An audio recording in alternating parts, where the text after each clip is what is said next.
Sebuah cuitan tampil di Twitter. Mengapa jika orang Yahudi dibunuh atau kena tembak, tidak ada kehebohan. Tapi kalau imigran Muslim, berakhir dengan kerusuhan. Nah, negeri Prancis kini sedang menuai buah yang ditanamnya sendiri. Atas nama HAM, kebebasan berekspresi dan berpendapat, Prancis menerapkan pintu terbuka kepada para imigran negeri gurun. Di saat ini, 9% dari populasi mereka membuat kekacauan di kota-kota negeri itu yang puluhan tahun menjadi mercusuar dunia.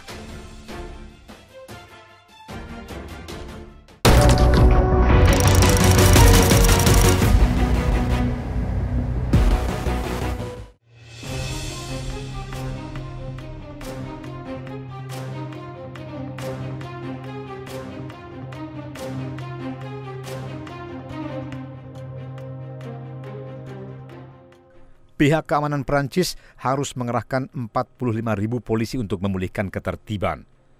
4 hari, 4 malam, Prancis dilanda kerusuhan. Terjadi 6,4 ribu peristiwa kebakaran. Tak kurang 3,3 ribu mobil dibakar. Sedangkan 250 cabang bank, 200 toko kelontong, 250 toko tembakau dan 1 pusat perbelanjaan dijarah, bahkan api kerusuhan merembet ke Belgia. Naluri warga Timur Tengah yang suka berkonflik dengan sesamanya, buktinya terpecah dalam 18 negara di Jazirah Arab dan kini menular ke Eropa. Terbaru, negeri parfum, pusat mode dunia, tempat belanja para sosialita kita itu dilanda kerusuhan akibat penembakan polisi di jalan pada remaja 17 tahun turunan imigran Aljazair yang diidentifikasi bernama Nahel Merzouk karena menolak berhenti ketika membawa mobil Mercy dalam satu razia. April 2021 lalu, komunitas Yahudi di Prancis marah atas putusan pengadilan tinggi Prancis yang menyatakan seorang pria bernama Kobili Traoré tidak bertanggung jawab secara pidana atas pembunuhan seorang wanita Yahudi bernama Sarah Halimi. Korban meninggal di tahun 2017 lalu setelah didorong keluar jendela apartemennya oleh Traoré yang merupakan tetangganya. Nggak ada amuk massa, bakar-bakaran, dan kerusuhan komunitas Yahudi di Prancis waktu itu. Sejak tahun 2015, negara-negara di Eropa, di kawasan Eropa, dihadapkan dengan situasi gelombang imigran yang cukup besar, terutama dari daerah konflik seperti Irak, Syria, dan juga Afghanistan. Ini banyak warga melarikan diri dari negaranya dengan pertimbangan keselamatan sendiri maupun masa depan anak-anak.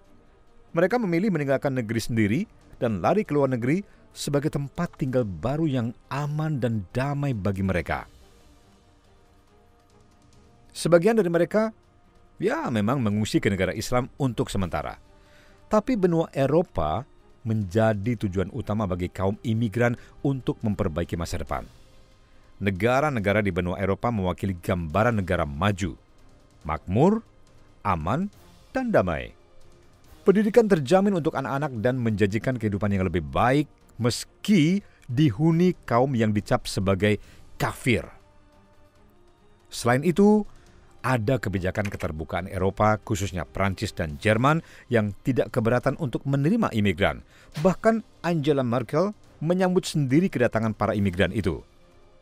Nah, pada saat yang sama, memang beberapa negara Eropa tengah menghadapi fenomena rendah usia produktif, kurangnya tenaga kerja akibat rendahnya angka pernikahan, angka kelahiran, dan tingginya tingkat hubungan sesama jenis. Dampaknya, jumlah populasi dan angka tenaga kerja di Eropa pun menurun. Uni Eropa kemudian membuat kebijakan untuk menangani masuknya para imigran demi memperoleh ketersediaan tenaga kerja di Eropa. Ya, tentu saja kebijakan itu berdampak pro dan kontra. Ada pihak yang diuntungkan dengan masuknya tenaga kerja murah, sementara di sisi lain, kebijakan tersebut dikhawatirkan menyebabkan ledakan jumlah imigran. Para imigran pendatang yang mayoritas Muslim ini sudah bisa beranak pinak di negeri asalnya. Mereka tidak kenal KB, maka sambil kerja dan tinggal di Eropa, mereka menikmati kenyamanan dan jaminan sosial di negara maju. beranak pinak, dan menikmati bermacam tunjangan standar warga kulit putih.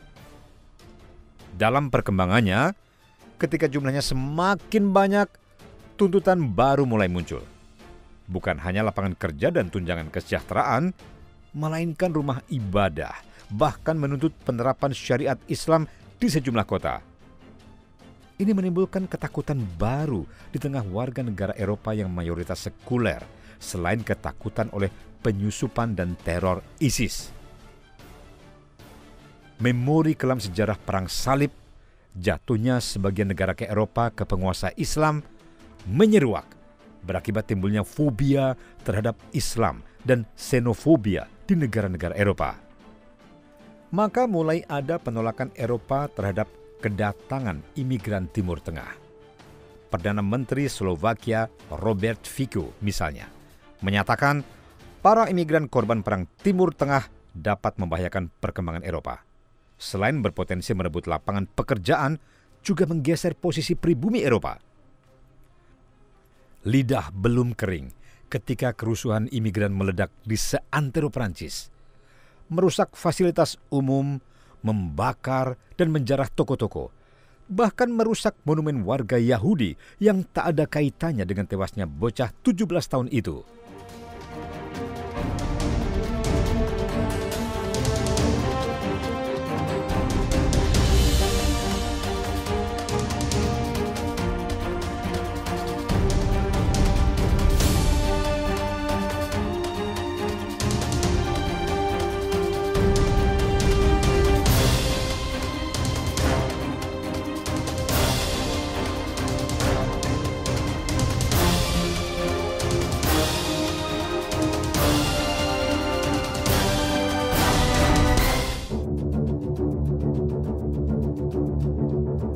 Gelombang kerusuhan kini tengah terjadi di beberapa wilayah di Prancis. Kerusuhan tersebut membara setelah seorang remaja bernama Nahel Merzoug ditembak polisi hingga tewas karena melanggar lalu lintas. Situasi yang mengkhawatirkan tersebut membuat beberapa negara termasuk Amerika Serikat mengeluarkan peringatan keamanan bagi warganya yang sedang atau akan pergi ke Paris. Tewasnya Merzoug itu menyulut kemarahan sejumlah masyarakat terkait ketidaksetaraan rasial dan diskriminasi polisi. Gelombang kerusuhan dan unjuk rasa pun dimulai pada Selasa malam 27 Juni 2023 dan masih berlangsung hingga saat ini. Kerusuhan dengan cepat menyebar di berbagai wilayah di Prancis,